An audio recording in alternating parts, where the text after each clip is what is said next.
Belajar pembelajaran. Ada 3 hal yang akan saya bahas pada materi kali ini.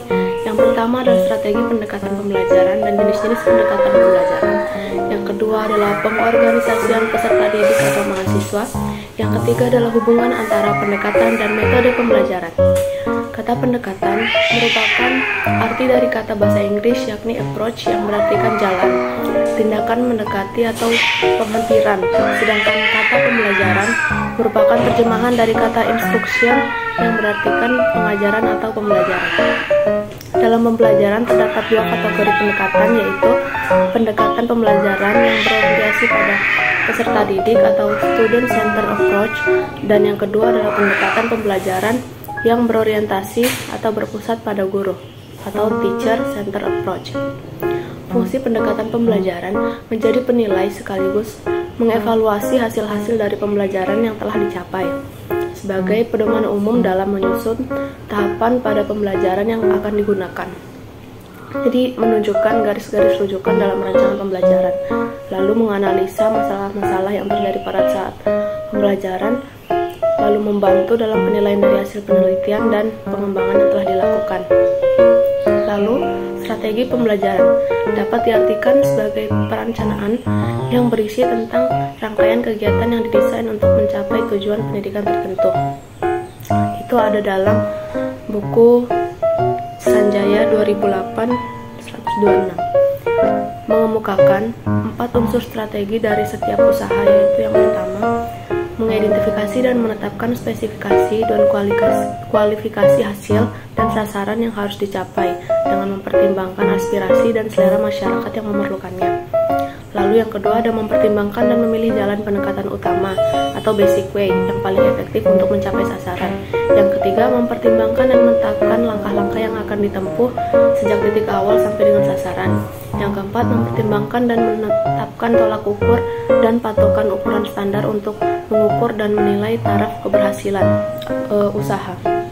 Jenis pendekatan pembelajaran ada 5.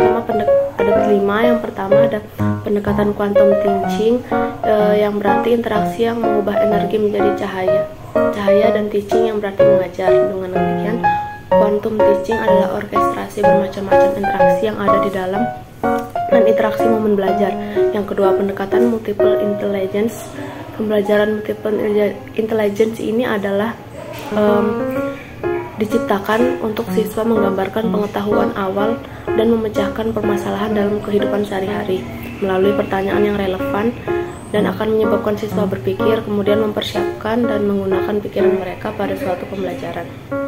Yang ketiga ada pendekatan e-learning atau electronic learning, yang merupakan salah satu pendekatan pembelajaran dengan menggunakan jasa bantuan elektronik, misalnya handphone, komputer, dan lain-lain.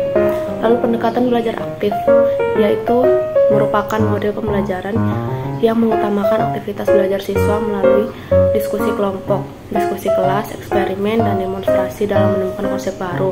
Hal ini akan mengakibatkan siswa lebih dominan di kelasnya selama proses pembelajaran. Yang kelima ada contextual teaching, yang adalah suatu pendekatan pembelajaran yang menekankan kepada proses keterlibatan siswa secara penuh untuk dapat menemukan materi yang dipelajari dan menghubungkannya dengan situasi kehidupan nyata, sehingga mendorong siswa untuk dapat menerapkannya dalam kehidupan mereka. Lalu ada pengorganisasian peserta didik atau mahasiswa. Jadi organisasi peserta didik adalah suatu sistem interaksi guru dengan murid yang ditujukan agar pembelajaran mengembangkan bakat, minat, serta kemampuan agar murid dapat tumbuh dan berkembang, di mana sistem tersebut memberikan arahan perilaku dalam proses pembelajaran di kelas. Konsep pengorganisasian pembelajaran menurut Peter Seng dalam ADE mengemukakan bahwa organisasi belajar sebagai suatu disiplin untuk mengembangkan potensi kapabilitas individu dalam organisasi yang dikenal dengan 5 disiplin sebagai berikut. Yang pertama ada berpikir sistem, penguasaan pribadi, pola mental, visi misi bersama, belajar bergu, dan belajar bergu. Lalu ada strategi pengorganisasian pembelajaran